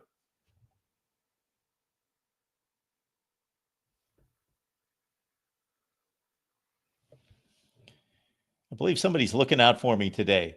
Chris got cut out, and Caden as well. Both cut off of the stream. So that was not me. We got the real MVP stopping by. Well, Mark, hopefully the stream's working now. I don't know what the issue is, but yeah, you're having trouble getting on, and these guys as well. They just disconnected. Yeah, strange. But I want to talk about the playoff format changes because I believe that's the most impactful story that's happening. Have you seen the 14/16 team model floating out there that the SEC/Big Ten is proposing? Fill me in. I'm sure there's parts of it that I missed. Okay, so it's basically the same for either one. The only difference is the at-large spots. It's going to be 4-4, 2-2, 1-1, or 4-4, 2-2, 1-3. And that's 4 for the SEC, 4 for the Big Ten, 2 for the ACC, 2 for the Big 12, 1 for the G5, or either 1 or 3 for at-large spots. Correct. Thoughts? Well, my thoughts are that I don't want guaranteed spots for any conference. I completely agree with you, but I think this season in college football put us down this road because of SMU and Indiana being put in over Alabama, South Carolina, Ole Miss, and Miami. I think the committee chose the easy path of you are what your record says you are when we don't live in that world. And I don't see how the SEC and the Big Ten would agree going forward to only at large spots when it's much easier to be 10-2 in the ACC and Big 12 than it is to be 10-2 in the SEC and Big 10. Well, then the committee needs to do its job and properly evaluate football teams. Well, they have shown over the last 11 years they are incapable of doing it because only once can I recall that they have chosen a team with a worse record over a team with a better record. True. So I don't believe in the committee to do their job. This is why this format is exactly why when you had the Big Ten live show with Matt Zemek, I was arguing for a quad or RPI system. That way we can properly quantify massive wins because everybody was just looking at the losses and nobody's talking about the wins. I'm really worried for the health of the sport going on forward, Mark. What are your thoughts about where this is taken? Because I haven't seen anybody defend this AQ system. Well, do we trust the RPI metric first and foremost? I mean, I like the concept of it. I don't want the enemy of good being great. I think something is better than nothing. And currently we have nothing other than strength of schedule, which I believe is basically nothing.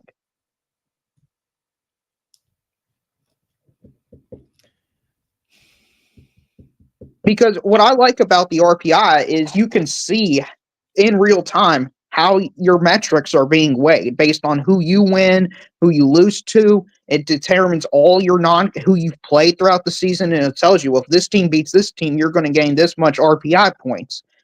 I like that. It's transparent. There's no hidden conspiracy about it. And it also rewards teams for playing the absolute top. Instead of, with the strength of schedule, you play 63, 64. It's the same as playing 1 and 131. So what is going to be, so my first thought is nothing's been stated that I've seen that number for any of those conferences, but especially the SEC and the Big Ten, is a cap or a set number. That is the minimum. Correct. Yes. So that's just a minimum. Secondly, if we get into this locked number of positions, or at least minimums for each one of these conferences, then doesn't this discourage teams from scheduling difficult non-conference games? Just finish fourth in the Big Ten. Right. Well, it makes them completely meaningless, but in my opinion, what's going to happen is they're like massive non-conference games in college basketball where they might matter, but at the end of the day, they probably won't. Because let's say Alabama in 2027, they go to Ohio State. Let's say they win at Ohio State, but somehow finish 5th in the SEC.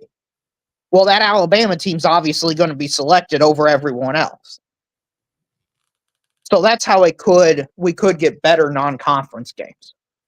What does 4-4-2-2-1-1? How many more spots do we have? What does that add up to? 14. Okay, that's the 14. Are they talking about going to 16 and what that? 4-4-2-2-1-3. Oh, that's right. 1-3. And that 3 is At Notre large. Dame and at large. Yep. It's just an at large. Yeah. Same with the 1 it's either most likely in most years it's going to be Notre Dame. So basically the entire playoff system is going to be predetermined, I guess is the word I'm looking for. Yeah. Yeah, especially that 14-team model seems to completely wipe out the significance of non-conference games. We're locked in. Correct, which is why I think, in my opinion, the 16-team model based on these two models is the better model. And we see, so, okay, there is a difference here. I'm somewhat arguing conference standings versus what the committee is going to select is just the fourth selection from the SEC isn't necessarily the fourth place team in the SEC. We know that.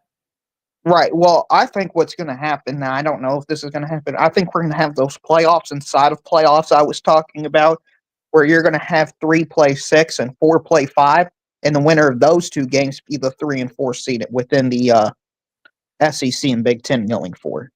That way you can weed out your Indiana type teams that really didn't earn it on the field, because that's something else I'm worried about with this new format is the conference schedules are so lopsided for and against certain teams that you can't look at the standings going forward and say this is the 4th best team, this is the 1st or 2nd or 3rd best team. You just can't do it, honestly. How about the idea of playing those Final Four teams the last 2 weekends of the season? 1 plays 4, 2 plays 3, the second to last weekend of the season, and then you have a conference championship game within the structure of the regular season.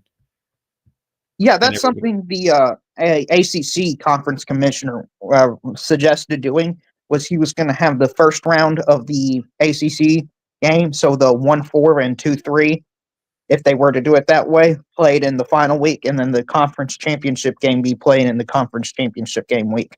So it's theoretically possible you do it, but I feel like you would have to start the season earlier in the year because you have to play all your non-conference games, or you're going to have to eliminate like your FCS game in order to accommodate it. Why? Because how's it going to work out with the schedule? Because you're adding an extra game. You only play 7 conference games that are scheduled. for the leagues that play 9 conference games. You play Well, the 7. SEC's probably going to go to 9 because of this new model. Yeah. That's widely reported. I would assume the ACC is going to go to 9 as well, just because they would be the only one at 8. So you schedule 7 games and you leave the last 2 weekends open-ended, and it brings you to a final of 9 conference games, but you only play 7 that are scheduled. I mean, I guess you could do that. The only problem I have with that model is you're going to have such a cluster of teams with a similar record. I don't know how you're going to distinguish it. Yeah, I stated that earlier, that could be an issue. And also, you could just have the issue. It wouldn't come up very often, but teams playing consecutive weeks. I completely agree with that, but I think there is some. If you want to use the tiebreakers as an example, you could use head-to-head as a tiebreaker to get around that. But I don't like the idea of 7 conference games determining who should be in the playoff. I don't think that's a large enough sample size, especially with how large these conferences is, because the Big Ten's at 18. You're going to have 7 games determine it. That feels very inequitable, in my the opinion. system that you're outlining, you're playing a full conference schedule of 9 games, and then on championship weekend, you're playing 8 conference games. Your 9th conference game will be based on. It's like the Pac-12 did that one year where they just had that last season be 1 versus 2, 3 versus 4, 5 versus 6. Yeah. Your 9th conference game will be that, and then the winners will play in the championship game. Yeah. I haven't poked any holes in it yet. Aside from teams having to possibly play consecutive weeks, but you're wiping out rivalry week. Yeah, I know it's unfortunate. I think we're going to have to move the rivalry games to, instead of the last week of the season, the last week is like a flex week. The week before that can be rivalry week going forward. So you'll still have your Michigan, Ohio State, and all those games. It's just not going to be the last conference game, which stinks. But I mean, it's the only way I see it make it viable going forward. And again, this is 3, 6, 4, 5, and 1, 2 play. No, it's 3, 6, 4, 5, and then the winner of those games are going to be playing to see. Sorry, misspoke. You're going to have 3, 6 play, and then 3, 6, 4, 5 play, and then those 2 teams will play to determine the final spot, the seeding, and then you'll have 1, 2 play conference championship week. Does that make sense? What are 1 and 2 playing? What are they doing when 3, 6, 4, and 5 are playing? They're just playing another non-conference game. So the only thing you have to flex. They're playing a non-conference game the last week. No, they're playing a conference game. So all you're doing is flexing, basically, the last week, because you don't know who the 3, 6, 4, 5 is. So you have to flex for everybody. Well, what if 1 and or 2 lose their final conference game? They're no longer 1 or 2. Correct. But that's what conference championship week is, their own separate week. So you'll just look at the standings. Okay. I know it's confusing and complicated, and this is my problem with the format and the system we're going forward, is it's very easy to get lost in the details.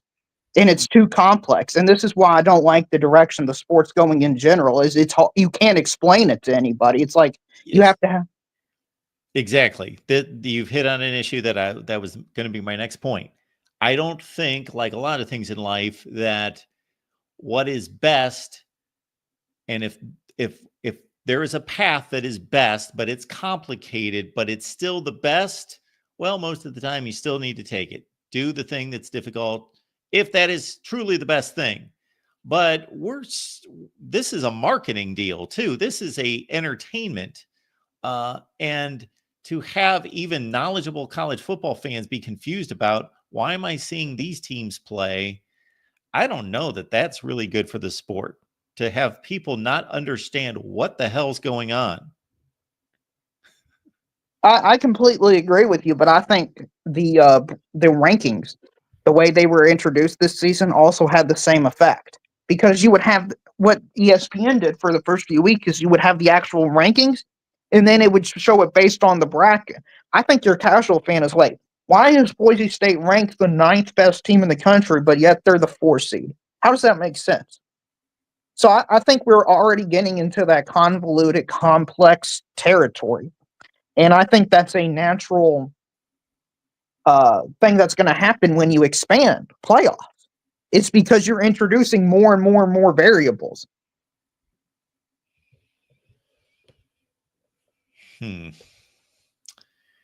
Yeah, there's got to be a better way. Although I do like the open-ended end of the season. I think it's just intriguing, even for the teams that aren't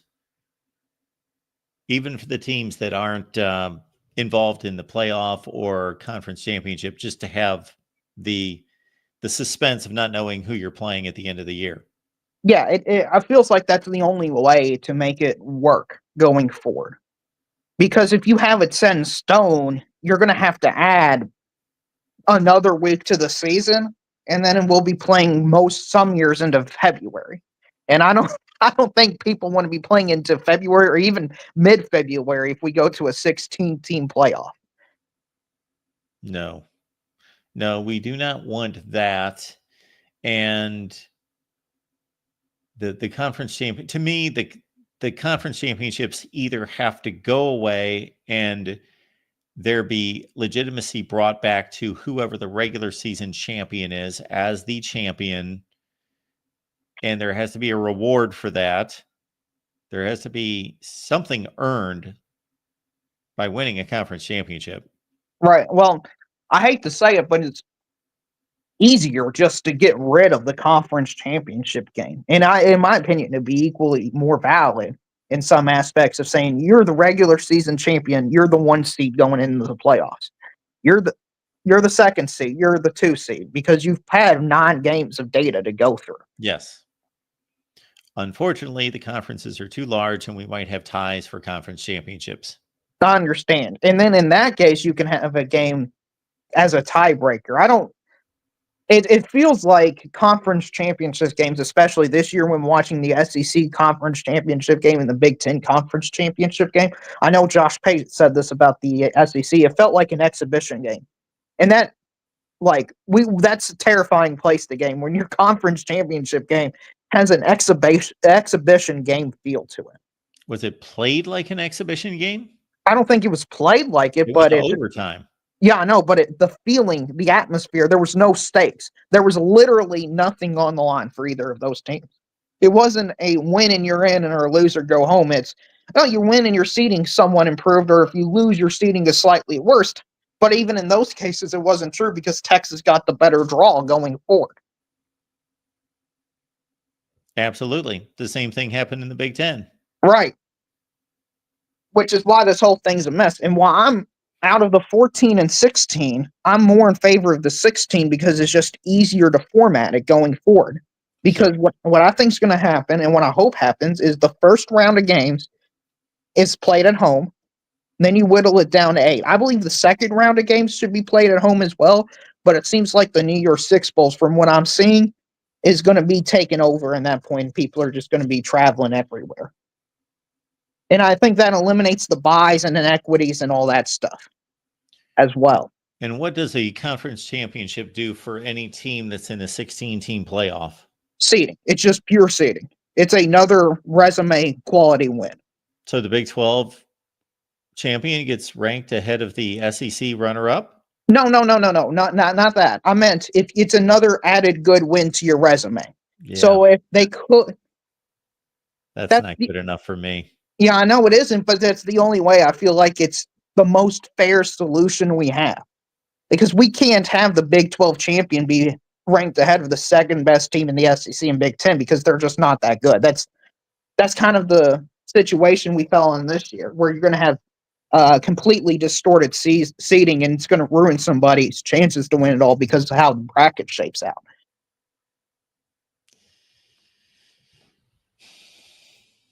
True. It's certainly like the the men's and women's tournaments in basketball, it matters where you're seated and what your path looks like. Ohio State played through a path, though. They made their own path. Right. Well, it's because the worst thing I think that's been said by a committee chairman was when Ward Manuel said, "We are not going to punish conference championship losers." I believe that is the biggest mistake in the history of the college football committee because it completely hamstrung how the end of the season had to be played out. And he went back somewhat on his word by ranking SMU below Indiana in the conference championship game. Before that game, SMU was ranked ahead of Indiana. So not only did he say something that didn't turn out to be true, he punished the most important part of it, the teams that actually had an impact of winning the national championship, which was Ohio State, Oregon, Penn State. He completely botched it. For sure. They did. All right, DeReal. Anything else? No, it's just a complete mess we're in right now going forward. I hope it works out with this new playoff system, but going to AQs is going to be, it feels like a disaster waiting. Well, it shouldn't be a disaster for people like you that just want to see the best teams and rank in a proper order. I want to see the best teams in it, but what I love about college football is it's the most important regular season in all of sports. And every game I have to turn in and watch because if you lose a single game, you could be eliminated. We're having scenarios going forward where you could lose 4 or even potentially 5 games and still make the college football playoff. Michigan lost 5 games in the regular season, and they were the 7th ranked team in the Big Ten. If they were 6, they could have played their way into the playoffs. And I don't want to see 5 lost teams to be in the playoffs. No, we don't want the NBA or the NFL. Did a 9-8 team make it out of the NFL? I believe I think possibly the Broncos were 9-8 up, but somebody can fact check me. Yuck! Don't want that. All right, DeReal. Yeah, it's good off-season talk, and I'm looking forward to bringing up more chaos and scenarios going forward because I think this story is going to be continuing going on. I know the SEC and Big Ten are having a meeting just telling everybody else what they're throwing down. So, I'll see you later. Thanks, DeReal. And to DeReal's point, and certainly I've always taken upon myself to submit and propose what I would do. But I got to tell you, I got to clear my head on all of this because of all the factors involved. Rankings, seedings, conference championships, scheduling, rivalries, all those things have to be taken into consideration. So I do not have a proposal for anyone right now. I do not. We do have Chris back on the line. We'll see if Chris hangs with us here. Chris, how you doing? Good. I disagree with a few of the things, and it's not to pick on him, I guess, but I guess the point making it's immeasurably harder to win a game in the SEC than it is to win in another conference. I disagree with that entirely, Mark. I don't think that's really even close to being a true statement. That's just a prejudice that he's entitled to, I guess, but it's not any easier to win a game in the SEC, or I'm sorry, it's not any easier to win a game in the Big 12 than it would be in the SEC. That's a lie. It's fine to. It's a lie? Yeah.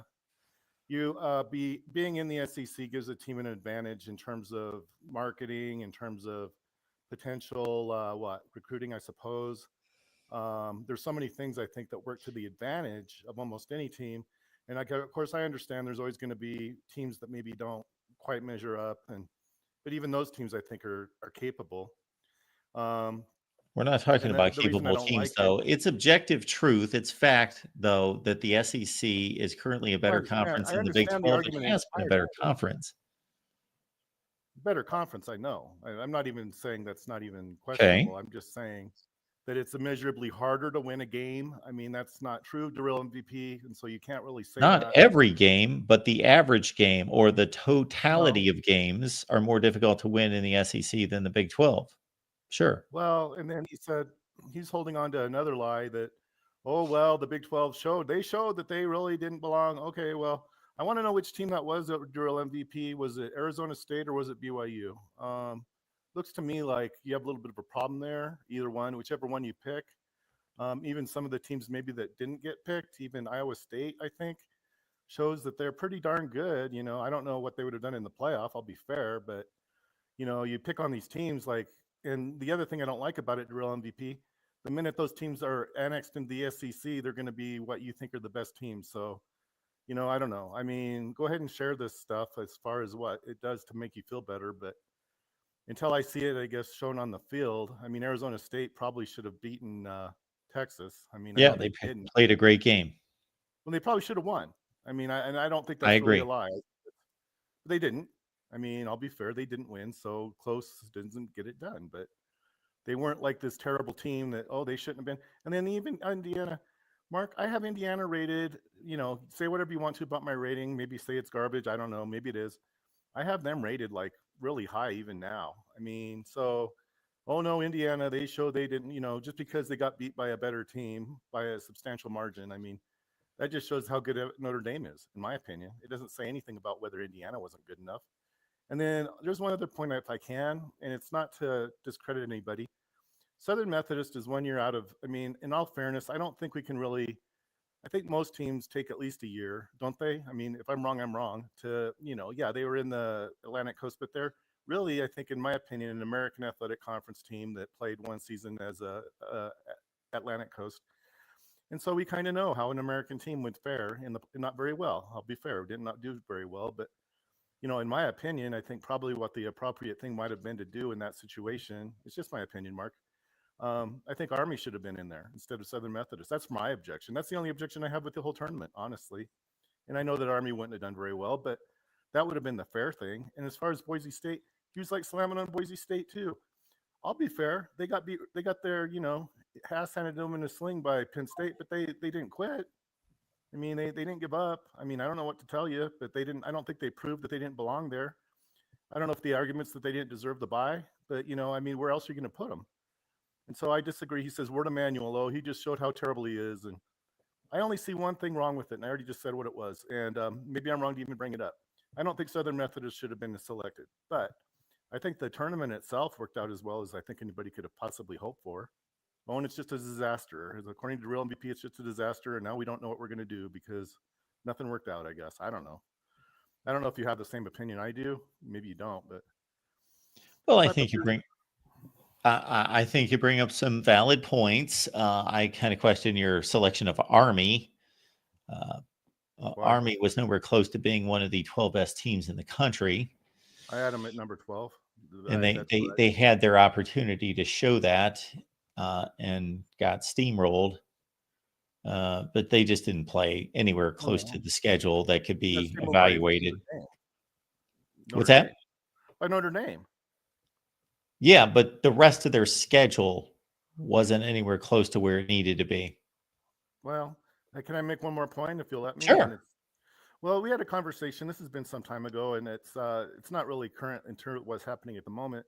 But I had asked you once before because I said we had 3 teams, I think maybe even 4, I can't remember, that left the American because they had a better opportunity to play for the Big 12. And I think one maybe even went to, who was the 4th? Anyway, maybe there weren't 4. Anyway, they were replaced with 6 CUSA teams that, in your opinion, weren't very good. Well, I went back because I was curious to find out, you know, and I got the percentage. If you want to hear it, it's only, and it isn't that great. I mean, but combined, they're like 48%, not even that. They're like, so they're below average. They are below average. But collectively, the conference, including those, there were only, I don't know, 14 teams? So that would have been, there were only 3 teams that weren't better. Only 3 teams that weren't better than them. And it was South Florida, which was actually decent, pretty good, in my opinion. And the other 2 would have been Temple and Tulsa. And so of those 6 teams, you know, only 3 teams, you know, in other words, they didn't really lose a whole lot, Mark. I mean, they're still okay. I mean, they're not who you think they should be, but, and their percentage. The American Conference didn't lose much by losing UCF, Houston, and Cincinnati. Well, I mean, I didn't really go back and look and see how much they lost in terms of their value, but what they got didn't really bring them down is what I'm trying to tell you. They lost their best programs. I understand that. The collective, I did the math, Mark, and I guess if I did it wrong, I did it wrong, but it was 47.7 is what the average is for the 6 that they added this year. So that's below average. They're below average, but that's not, they aren't like, you said, like scraping the bottom of the barrel. It's like they're scraping the bottom of the barrel to rebuild a conference. Well, the 47.7 is scraping the bottom of the barrel, then I guess they did. They won 47% of their games, including games against other Group of 5 teams and FCS teams in their non-conference schedules. Well, that doesn't compare to what UCF, Cincinnati, and Houston were doing in the American Conference. They were playing elite football.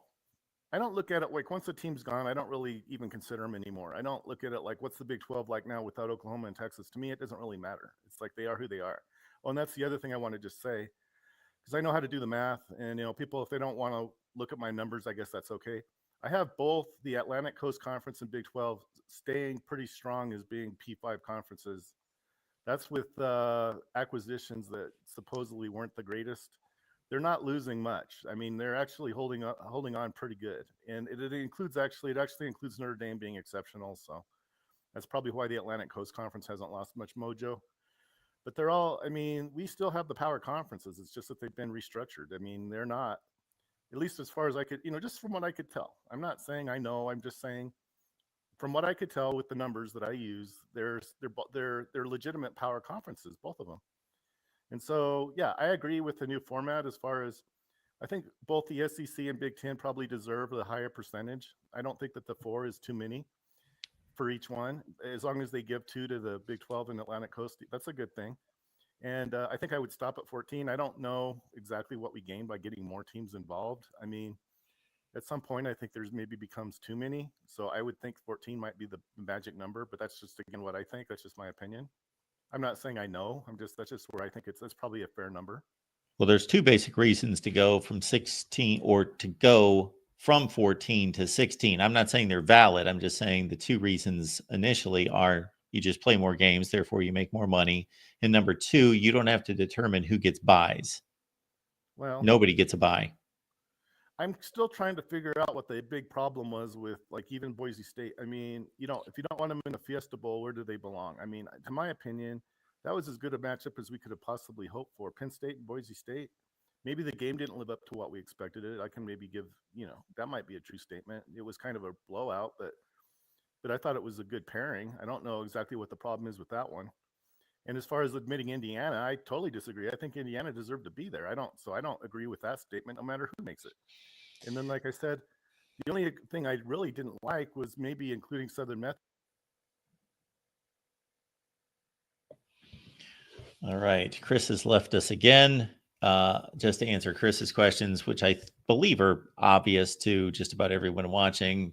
The issue that people have with Boise State is obviously they don't play a schedule that's anywhere comparable to the teams that are around them in the rankings, and especially those teams from the SEC and elsewhere that were left out of the playoff. And then what was his other gripe was, I forgot. So anyway, that about wraps it up. Adam, we appreciate you for basically sponsoring the show. We'll be back at 4 p.m. Eastern time on Friday, and we may delve into the SEC TV ratings and continue our series where we will finish up with the Big Ten, and then we'll throw them all together and look at all of them in comparison to one another, because I think it's pretty noticeable right now. The ACC showings that we presented yesterday are pretty dismal, and the Big 12s weren't much better, but the big factor in the Big 12, and I've never seen anything like this, is the presence of Deion Sanders in the Buffaloes, Colorado, and them owning Big 12 TV ratings. 10 games for the Big 12 involve viewership of over 3 million, and Colorado played in every one of those games. All right, folks, appreciate you being here. We got Friday to go. We will see you at 4 p.m. Eastern time. And again, every Tuesday at 1, we've got the On the Move show with Leanne Herring. That's the portal show, the recruiting that we do with Leanne each and every Tuesday at 1 p.m. Eastern time. That's over on the recruiting channel. See you on Friday.